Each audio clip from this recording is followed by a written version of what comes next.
Em Mateus 5:32, Yeshua diz: Também foi dito, quem repudiar sua mulher, dê-lhe carta de divórcio. Eu, porém, vos digo que todo aquele que repudia sua mulher, a não ser por causa de infidelidade, faz dela uma adúltera, e quem se casar com a repudiada também comete adultério. Vamos entender as palavras de Yeshua dentro do contexto da cultura israelita. Fazer de alguém adúltero era uma expressão idiomática que significava ter cometido adultério contra alguém. Mas quando Yeshua aplica essa expressão a uma mulher, isso é um choque para a sociedade da época, porque não existia, na cultura israelita, o conceito de um marido adúltero. Porque uma vez que o homem tivesse uma mulher, ele poderia perfeitamente ter relações com outra mulher que não fosse casada. O adultério naquela sociedade era definido unicamente como uma relação entre uma mulher casada e um outro homem.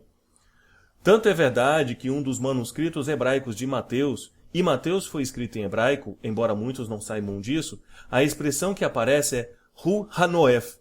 Ele é o adúltero. Isso indica muito claramente aqui que, de fato, se você repudia uma mulher que não é infiel, você está tornando ela uma vítima de adultério.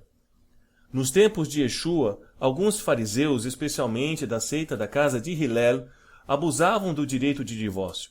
Por exemplo, a Mishnah, em Gitim 9:10, diz: Um homem pode divorciar-se, mesmo se ela, sua esposa, estragar a sua comida, mesmo se ele encontrar uma mais bela que ela. Isso é frontalmente contrário às Escrituras, porque em Devarim, Deuteronômio 24:1, é dito que o divórcio só é lícito se o homem encontrar na sua esposa ervat davar. Ervat davar significa uma palavra ou um ato vergonhoso. Ou seja, não era qualquer motivo que poderia levar o homem a se divorciar da sua esposa, apenas algo que fosse vergonhoso, como por exemplo, um adultério, ou se ela seduzir o outro homem, enfim, algo que fosse dentro dessa linha.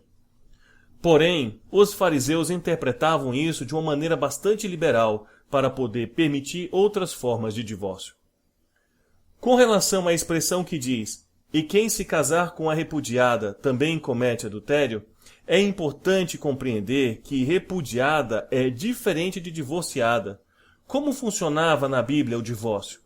A pessoa que desejava se divorciar deveria dar à sua esposa um get, uma carta de divórcio, e então deveria repudiá-la. Repudiá-la seria despedi-la da sua casa. O que acontecia? Outros fariseus, que entendiam que o divórcio só poderia acontecer por infidelidade, davam um certo jeitinho de contornar esse problema. Eles repudiavam primeiro a mulher sem dar a ela uma carta de divórcio. Ou seja, elas continuavam legalmente casadas com eles. E o que acabava acontecendo? Naquela cultura, uma mulher que fosse solteira morreria de fome, porque a sociedade era totalmente dependente economicamente dos homens. E aí o que acontecia então? Para sobreviver, essa mulher acabava encontrando e buscando a companhia de outro homem. E o que faziam então esses fariseus? Como elas estavam casadas e tinham procurado outro homem, então eles se divorciavam delas por conta da infidelidade delas. Ou seja, eles acabavam forçando a mulher que era repudiada, mas legalmente ainda era esposa deles, a cometerem um adultério. É importante que o espectador entenda que casar-se com uma repudiada é proibido pela Bíblia, porém casar-se com uma divorciada é permitido, conforme nós lemos em Deuteronômio 24:2. Então, como nós podemos compreender as palavras de Yeshua? Vós só podei-vos divorciar por infidelidade.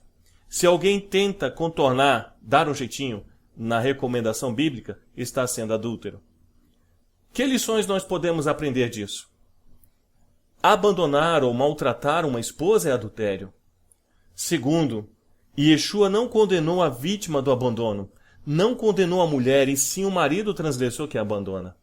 E terceiro, uma mulher abandonada não está proibida de se casar novamente se houver divórcio. Ela só não pode casar-se novamente se ela não houver se divorciado do seu marido, porque aí ela está na condição de repudiada e não de divorciada. Por que ela pode casar-se novamente? Porque na realidade quem cometeu o adultério foi o ex-marido.